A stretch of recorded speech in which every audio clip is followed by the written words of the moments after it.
Hey, I'd like to welcome you to another episode of Mission Matters. My name is Adam Torres, and if you'd like to apply to be a guest on the show, just head on over to missionmatters.com and click on Be Our Guest to apply. All right, so today's guest is Elisa Parker, and she is founder of C. Jane Do. Elisa, welcome to the show. Thank you, Adam. It's so great to be here with you. So great to finally have you on the show, and we got a lot to cover today. I mean, you're a very busy woman. The work you're doing with, of course, C. Jane Do, the work you're doing with the ERA Coalition, and just so much more. So we're going to get into all of that and overall the current state of feminist leadership. But before we do that, we'll start this episode the way that we start them all, with what we like to call our Mission Matters Minute. So, Elisa, we at Mission Matters, we amplify stories for business owners, entrepreneurs, and executives. So that's our mission. Elisa, what mission matters to you? The mission that matters to me is co-creating community and doing that with love and really reminding everyone what it means to be human, right? So how do we show up in a world that is just, with love and compassion and equitable?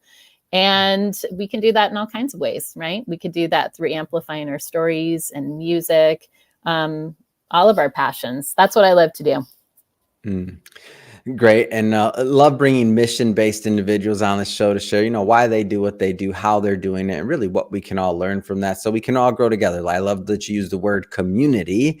And speaking of community, I'm so thrilled to have and welcome you into our community. We're working on a book for everybody that's been watching this for the show for a while, or if you've listened to our show for our hardcore fans that catch them all. We have a book coming up with Women Connect for Good and Dr. Nancy O'Reilly, and we've been working on this, I don't know, for the last year or so. I feel like we're going on, and this is going to be coming out in the next couple of months, which I'm really excited about.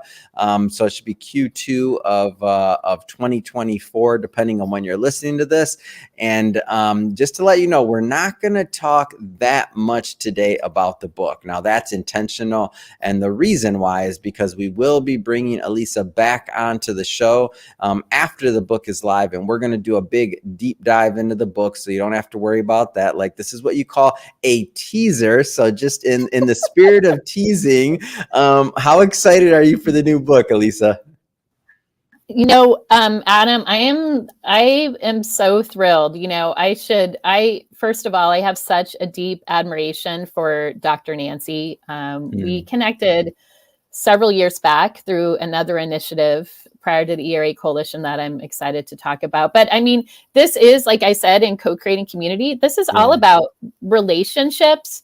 It's all about how we're showing up together. It's so many of us who are co-authors in this book.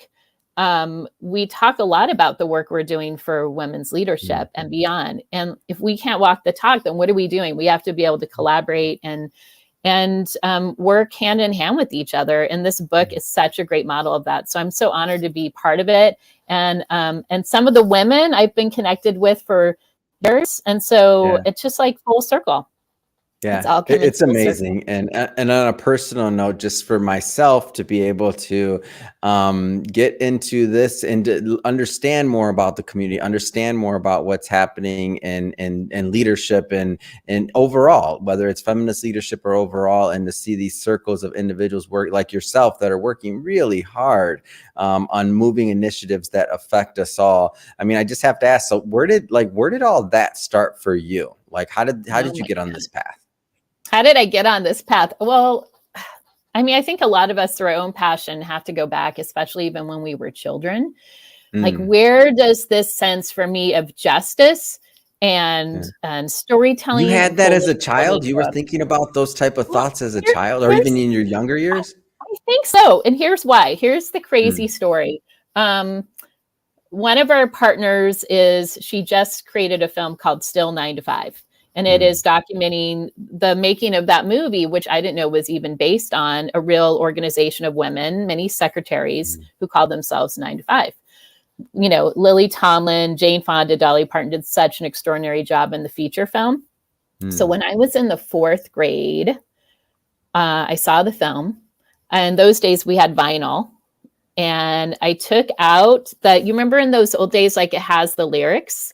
Yeah. And I I copied the lyrics of 9 to 5 and I handed it out to everyone in my school.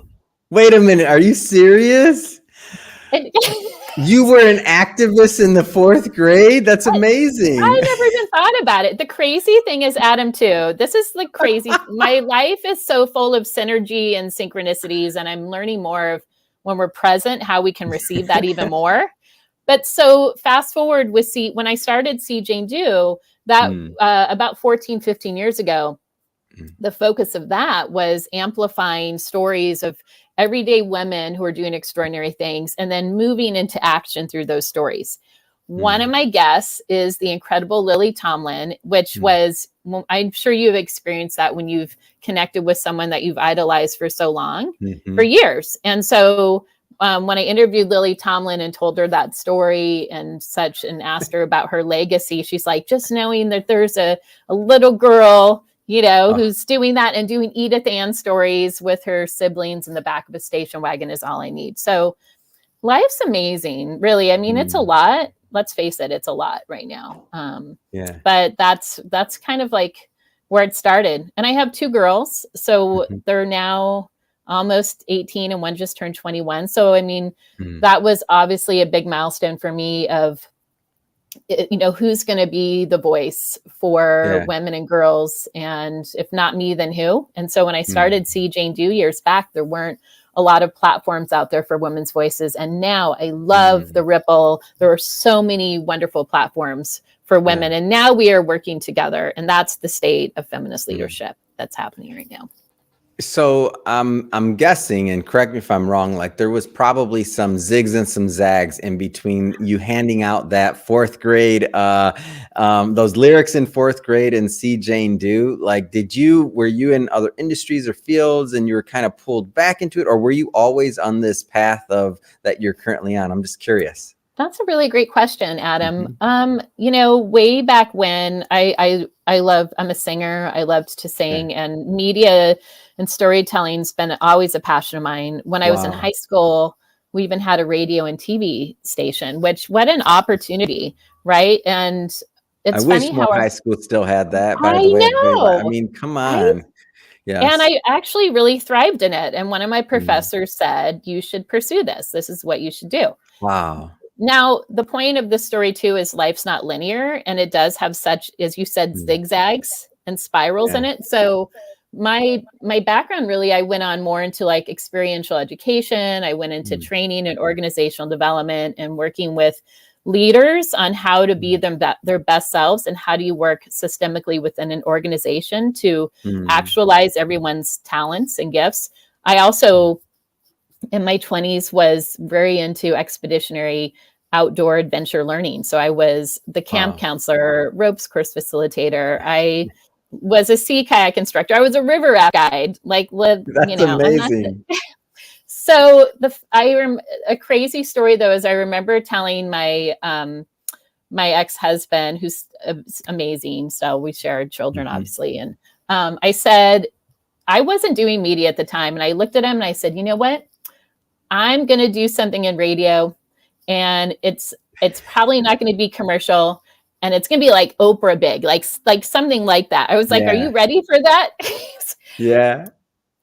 And he was like, okay, 10 years later, it took 10 years, Adam, until I got dialed into the amazing radio station KVMR, which is a nationally acclaimed station, which changed my life, another milestone. And I was a radio broadcaster for 17 years. See Jane Do was birthed out of that. It's a grant-funded radio program, which morphed into events and conferences and connecting with all the amazing women, and also just men like yourself who are looking for a more equitable and just world. Yeah.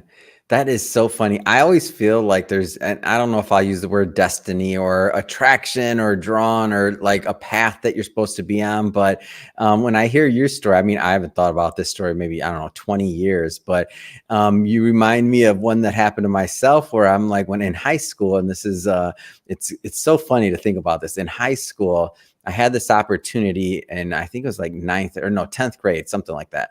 I had this opportunity to do a radio show, like in the morning before school.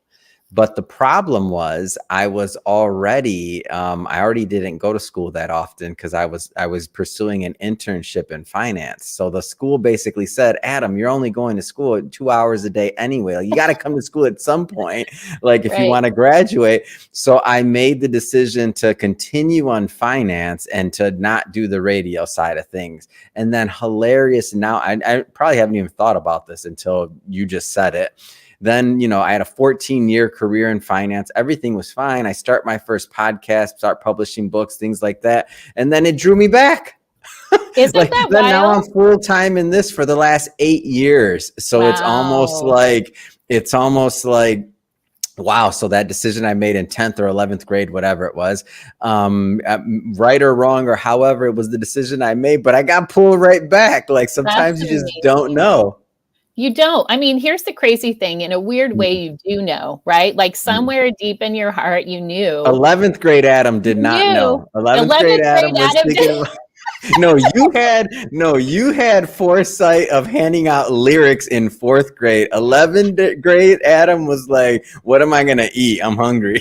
I'm sorry, I didn't get much further. By the way, that is like, let's face it, as a human being, those are like our core needs. Our core needs being met. And let me tell you, even working, so I've worked in all sectors, and I love, right now I'm just right where I need to be, working with the ERA Coalition, the Equal Rights Amendment. And it's being back in the nonprofit world too, where a lot of our work is in that pendulum of sustaining and thriving as an organization, and you're trying to change the world, right? There's big stuff. But I love that, Adam. Your story reminds me too of like how it's so important for us to be easy on ourselves. And I think after the pandemic, especially, so much shifted for us, like where we are intentional with our energy, like where we put our time, and to be patient and easy. And maybe those dreams you had as a child, sometimes it takes a while, but it's all going to be on purpose, right? It's all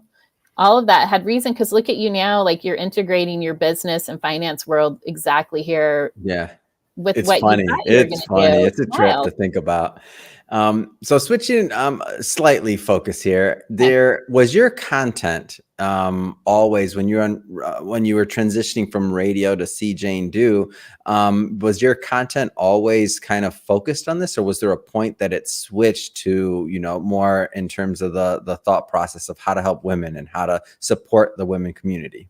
Right. Yeah, that's a good question. Actually, so when I did take that leap into radio, which now, look at it now, it's like podcasts and multimedia. We didn't have social media back then either. Of course not. No, that wasn't a thing. So now we're just learning the new media landscape and how to optimize that, connecting with people. So it was about 17 or 18 years ago when I joined on at KVMR. So initially I had a music program, which I had for years, and like a primetime music show. And through that, I interviewed. What kind of music? I just have to ask because I'm nosy. Oh my gosh, that's okay.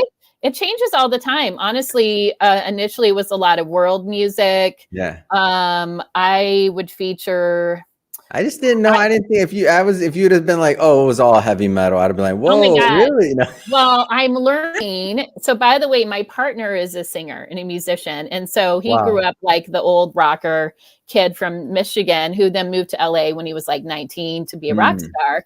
And so it's what I love is how Bob Seger. Okay. Oh, he can sing a mean Bob Seger, but the night moves, I'm telling you. But anyway, it's so, again, on our own path and how it evolves. So both of us now are so very much, more recently with the radio program, and just what we love is funk and soul. Like funk and soul is such the heart of, especially when you look at jazz and the origins, and like, that's what I love. That's what gets me going now. So if you give me Chic or Sister Sledge or the OJs or the I mean, like all of it, I think is just all about storytelling in such sometimes a really simple but heartful way. And that's what I love. So did that answer your question? Like, no, I just had to. I know a little sidebar there. It's okay. There's a side note, but I did.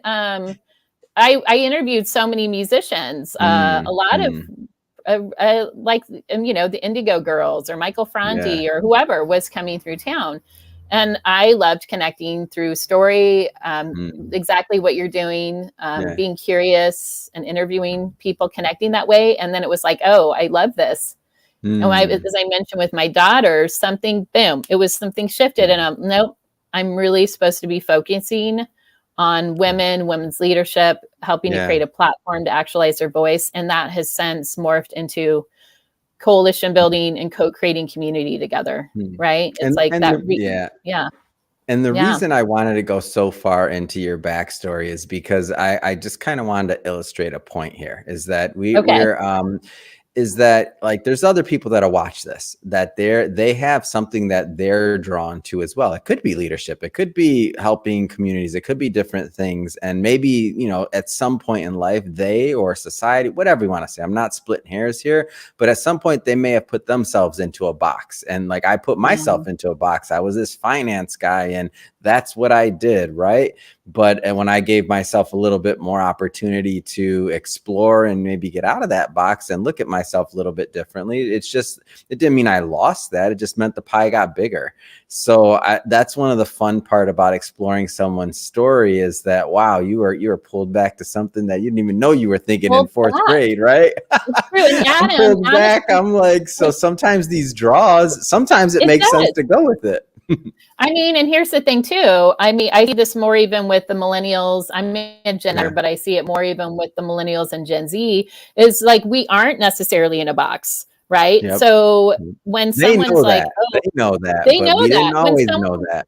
No. And when someone's like, oh, who are you? Right. What do you do? It's like, I mean, for sure founding CJ Do, co-founding Indivisible Women, being part of the ERA coalition. We have 1,000 things, right, that we've listed of what our talents and passions are. And the important part is, no, we're not in a box. It might feel a little chaotic at times, but I mean, we have the freedom.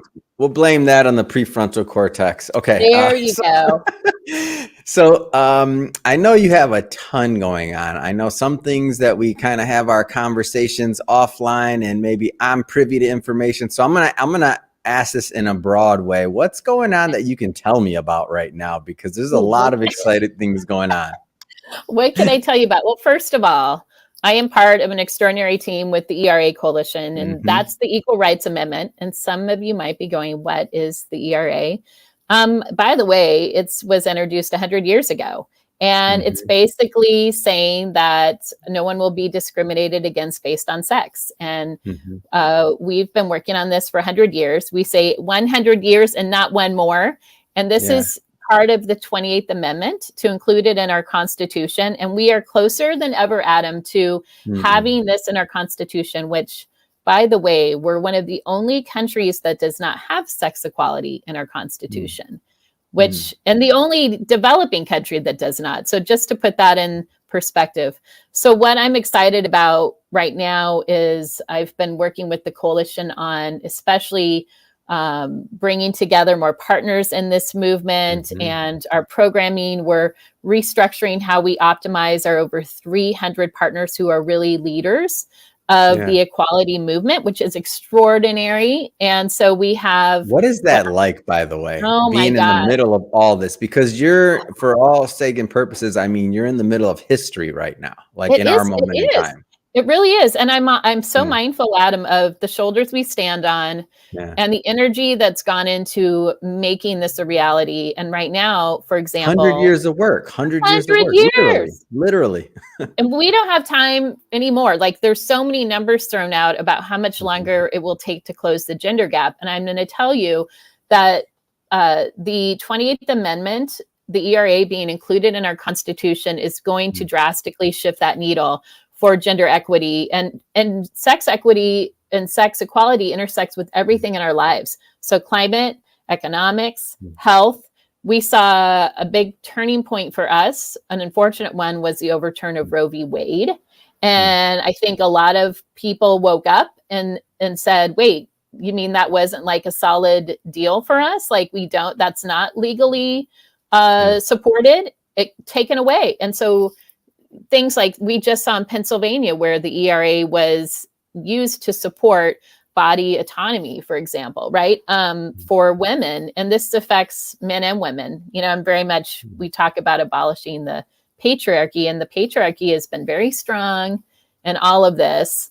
So that I'm just sharing that because it's leading us into how we work with these amazing partners. And it's a lot of wonderful power and power with each other, not power over each other. We have a convening coming up in LA where, in partnership with many folks, but including the California Commission on the Status of Women and Mount St. Mary's and the ERA Youth Coalition, which is part of the Young Feminist Party and Feminist Front, for example. We're coming together to look at the cost of not having the ERA, because this is certainly an economic issue. And of course, uniting through story, right? What are the stories we're telling so that people do know about the ERA, right? Like my goal is that this is front and center on all sectors, that we all know what the ERA is. And we also know why it's so important. So, and we have other things. We're partnering with a new musical that's coming out in New York called Suffs. It's a Broadway musical, and Hillary Clinton and Malala are the producers. And we're going to have an ERA advocacy night. We're going to have a block party. We have a comedy night coming up with some A-listers, and that's going to be happening in LA. So more to come on that.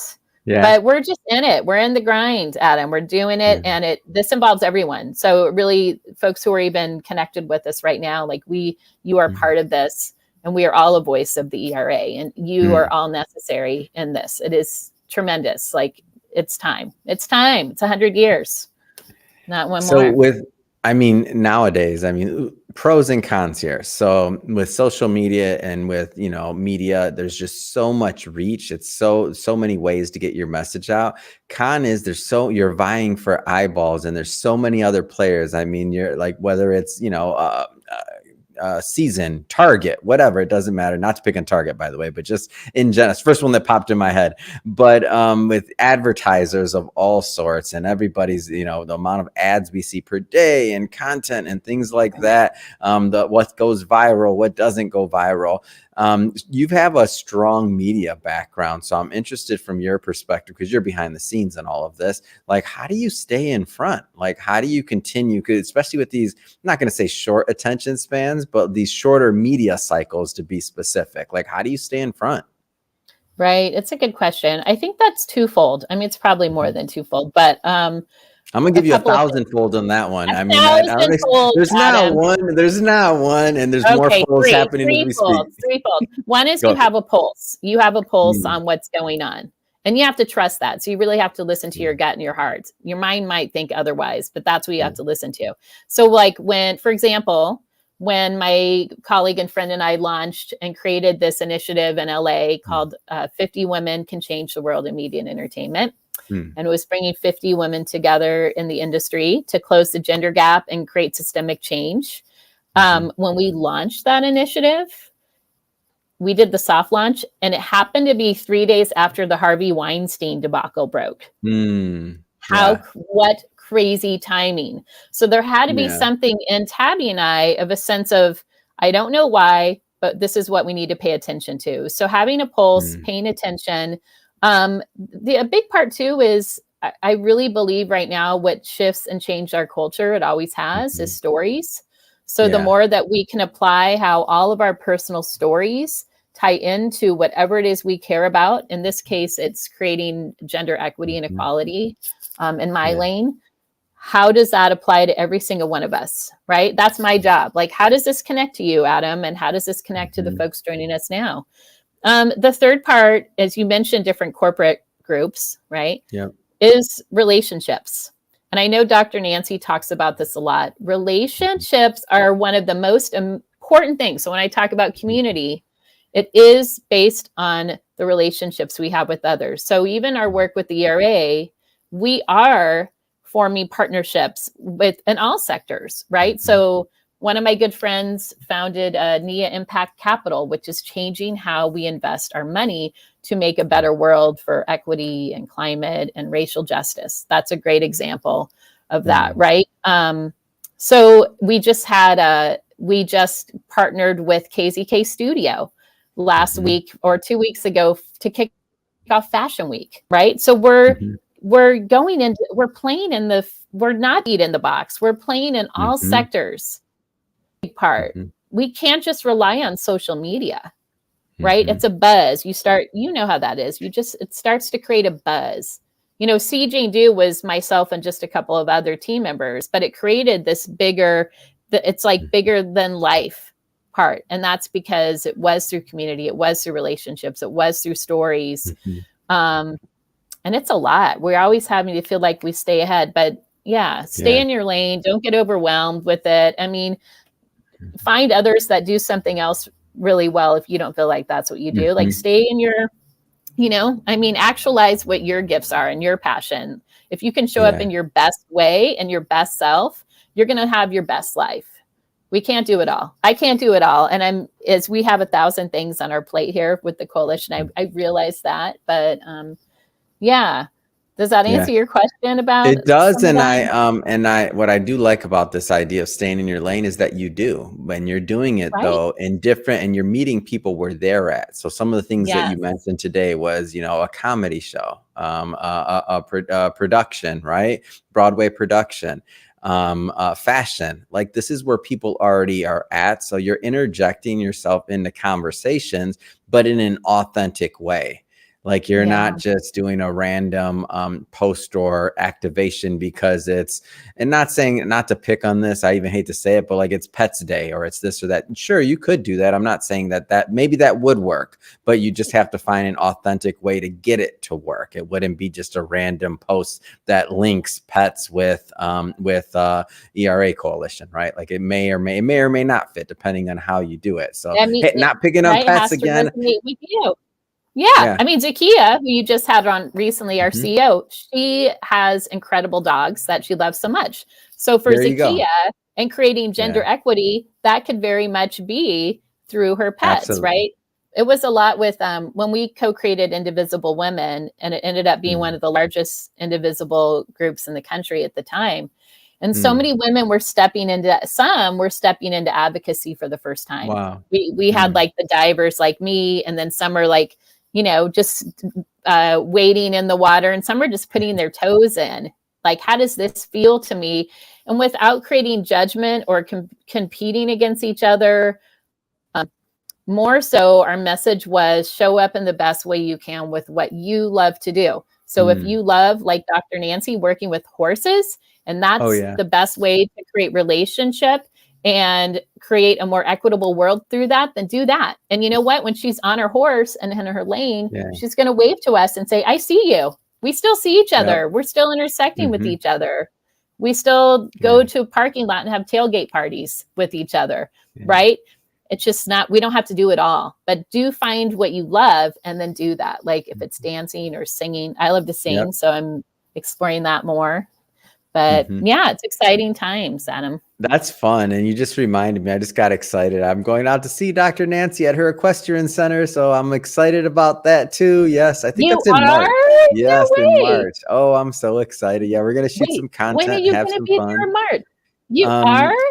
Yeah, it's in March sometime off the top of my head. Yeah, I think like mid-March. Like we'll finally, she's always traveling. You know how hard it is to get on Dr. Nancy's schedule. I do know. Maybe we're going to be in our team's going to be in LA in mid-March. So we'll have to stay connected. Or, I mean, obviously we're connected for the book, but you can come to our comedy night.